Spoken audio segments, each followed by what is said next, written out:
number of deaths due to mysterious disease has reduced considerably. This is seen as miracle in the fact that the treatment discovered by circus player Aravind, the man behind this miracle, is here with us today. You say that we have lost ancient ways of life and culture and time. But how do you believe that they would help modern society? കാണാതെ പോയ ഒരു കുട്ടിക്ക് അമ്മയുടെ പേര്, അച്ഛന്റെ പേര്, തന്റെ വീട് എവിടെയാണെന്ന് അറിയുന്നത് എത്ര പ്രധാനമാണോ അത്രയും പ്രധാനമാണ് നമ്മുടെ ചരിത്രം നമ്മൾ അറിഞ്ഞിരിക്കേണ്ടത്. നമ്മൾ ചരിത്രം മറക്കുന്നതുകൊണ്ടാണ് സംസ്കാരം നഷ്ടമാകുന്നത്. നമ്മുടെ ധീരതയും പെരുമയും നമ്മൾ അറിയാതിരിക്കാൻ വേണ്ടി നമ്മളെ ഭരിച്ച എല്ലാവരും മനഃപൂർവ്വം അത് മറച്ചുവെച്ചു. മതം മാറ്റം, ജാതി മാറ്റം, മൊഴിമാറ്റം എന്ന് സംസ്കാരം തന്നെ ഇല്ലാതാക്കിയിരിക്കുകയാണ്. ചില ആചാരങ്ങൾ വെച്ച് പഴയ വസ്തുക്കൾ എരിച്ചു കളയുന്ന കൂട്ടത്തിൽ നിധി പോലെ സൂക്ഷിച്ച ഓല ഗ്രന്ഥങ്ങളും കത്തിയെരിഞ്ഞു. അതിനേക്കാളേറെ നമ്മുടെ ചരിത്രങ്ങൾ, കണ്ടുപിടുത്തങ്ങൾ, ആയിരക്കണക്കിന് അപൂർവ പുസ്തകങ്ങൾ സൂക്ഷിച്ചിരുന്ന ശ്രീലങ്ക ജാഫ്ന ലൈബ്രറി മുഴുവനും എരിച്ച് ചാമ്പലാക്കി കളഞ്ഞു. നമ്മുടെ ചരിത്രമെല്ലാം മനസ്സിലാക്കിയിട്ട് അതറിയാത്തവർക്ക് പറഞ്ഞു കൊടുക്കുക. മഞ്ഞൾ അരച്ച് തേക്കുന്നതും വെള്ളത്തിൽ കലക്കി തളിക്കുന്നതും ആചാരമാക്കരുത്. അത് സയൻസ് ആണെന്ന് പഠിപ്പിക്കണം. അത് ആന്റിബയോട്ടിക് ആണെന്ന് മനസ്സിലാക്കണം. അങ്ങനെ ചെയ്യാത്തത് കൊണ്ടാണ് മഞ്ഞൾ വിളയാത്ത നാട്ടിൽ അവരതിനെക്കുറിച്ച് പഠിച്ച് പേറ്റന്റ് റൈറ്റ്സ് വാങ്ങിയിരിക്കുന്നത്. വീട്ടിൽ അണുബാധ ഉണ്ടാവാതിരിക്കാൻ വേണ്ടിയാണ് ഉമ്മറത്ത് ചാണകം തളിച്ച് കോലമിടുന്നതെന്ന് പറഞ്ഞു കൊടുക്കുക. അങ്ങനെ പറഞ്ഞ് മനസ്സിലാക്കാത്തതുകൊണ്ടാണ് നമ്മുടെ പല സംസ്കാരങ്ങളും നഷ്ടപ്പെടുന്നത്. വീടിനടുത്തുള്ള വേപ്പുമരം, മുറ്റത്തുള്ള തുളസിച്ചെടി ഇതൊക്കെ ഔഷധമാണെന്ന് പറഞ്ഞു കൊടുക്കണം. നമ്മുടെ സംസ്കാരം അടുത്ത തലമുറയ്ക്ക് പകർന്നു കൊടുത്താൽ ലോകത്തിന്റെ വെളിച്ചം ഭാരതീയ സംസ്കാരമാണെന്ന് അവർ വിളിച്ചു പറയും. അങ്ങനെ ചെയ്യാത്തത് കൊണ്ടാണ് ഇന്ന് എല്ലാം നഷ്ടപ്പെട്ട് നമ്മൾ ചെറിയ ചെറിയ രാജ്യങ്ങളെല്ലാം ആകാംക്ഷയോടെ നോക്കി അവരുടെ പിറകെ പായുന്നത്. അതുമാത്രമല്ല, എക്സ്പോർട്ട് ക്വാളിറ്റി എന്ന് പറഞ്ഞ് അയക്കുന്ന തുണിയുടെയും ഫ്രൂട്ട്സിന്റെയും കൂടെ നമ്മുടെ നാട്ടിലെ വിജ്ഞാനികളെയും വിദേശത്തേക്ക് കയറ്റി അയക്കുന്നു. നമ്മൾ മറന്നത് ബോധിധർമ്മനെ മാത്രമല്ല, അദ്ദേഹത്തെ പോലെ ആയിരം മഹാന്മാരും യോഗികളും ജീവിച്ച മണ്ണാണിത്. അവരെല്ലാവരും നിങ്ങളുടെ DNA-യിൽ ഇന്നും ജീവിച്ചുകൊണ്ടിരിക്കുകയാണ്. നമ്മുടെ സിരയിലോടുന്ന രക്തത്തിലും അവരുണ്ട്. അവരെ പുറത്തു കൊണ്ടുവരാൻ പരീക്ഷണമൊന്നും നടത്തേണ്ട ആവശ്യമില്ല. നമ്മൾ പരിശ്രമിച്ചാൽ മാത്രം മതിയാകും.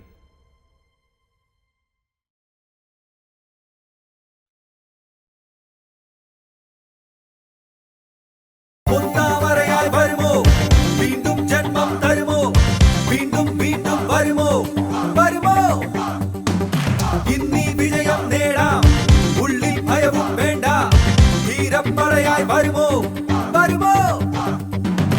ഇന്ന് കാണും ലോകം നമ്മൾക്കുള്ളതല്ലേ, നമ്മൾ തേടും ത്യാഗം തീർത്തിടാം.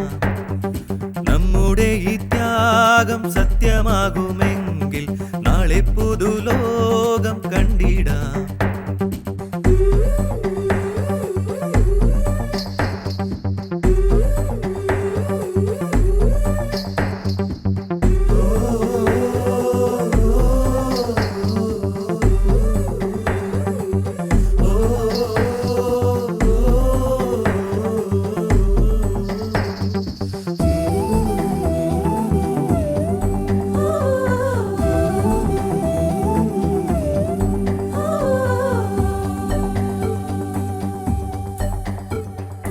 ലക്ഷ്യത്തോടെ മുന്നേറിയാൽ അത് വിജയത്തിൽ ചെന്നിടും. തുടരാമീ ത്യാഗങ്ങൾ പല കൈകളിലൂടെ നാം. മനസ്സിലെ ദുഃഖങ്ങൾ മറന്നിടുന്നു, മെല്ലെ പൊരുതി മുന്നേറിടാം. ഈ തലമുറകൾ ഒരു വഴി കാട്ടി ഇനി ധീരത കാട്ടിടാം. പറന്നിടാം പരീക്ഷണം തുടർന്നു ചെയ്യും നേരത്തിൽ, മനസ്സിലോ ജയിക്കണം, ജയിച്ചിടാം ഇനി നാളുകളിൽ.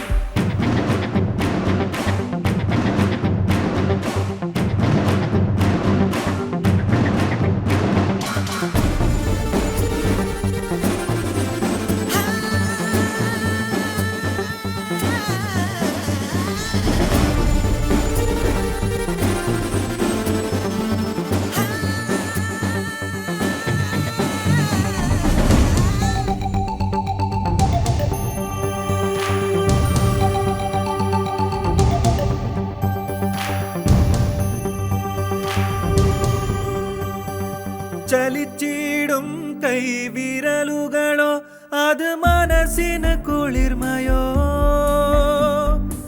എഴുതും വാക്കുകൾ മറക്കാതെ ഇനി മനസ്സിൽ കുറിച്ചിടാം. പലരാൽ ചൊല്ലുന്ന വാക്കുകൾ ഇവിടെ വിജയം നൽകിടും. പല നാൾ ചെയ്യുന്ന ത്യാഗങ്ങളോ ഇനി മനസ്സിന് ശാന്തമോ? കുതിച്ചിടാം പറന്നിടാം ഇതാ ഇതാ ഇനി മുന്നോട്ട് വരാം വരാം പ്രതീക്ഷകൾ മനസ്സിലേറ്റി മുന്നോട്ട്.